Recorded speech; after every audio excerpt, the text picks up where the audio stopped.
नमस्कार प्रणाम, कैसन भैया रउआ सब। उम्मीद करते हैं कि रउआ सब अच्छा होखम जा। अभी हम जा रहे हैं एक प्यारा सा बेटी के दर्दनाक गीत सुनावे। अगर रउआ सब हमारे चैनल पर नए हो तो चैनल के सब्सक्राइब कर देम जा और लाइक भी कर देना। कमेंट में बताएं जा रउआ सबके हमार गीत कैसा लागल है।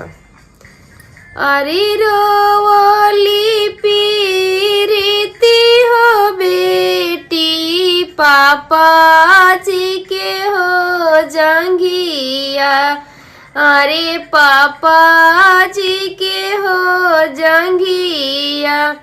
अरे अब छोड़लो ए पापा जी हम अपनी हो नगरिया।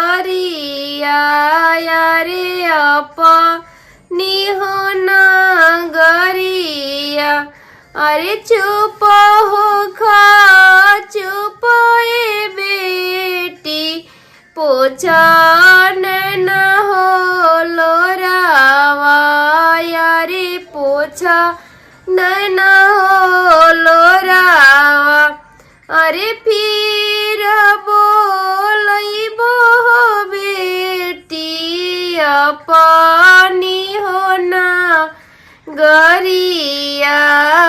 अरे अपनी हो ना गरिया।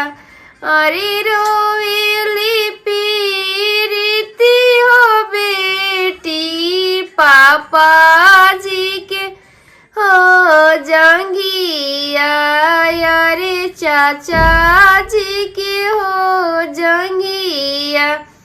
अरे अब छोड़ने चाचा जी अपनी हो नगरिया।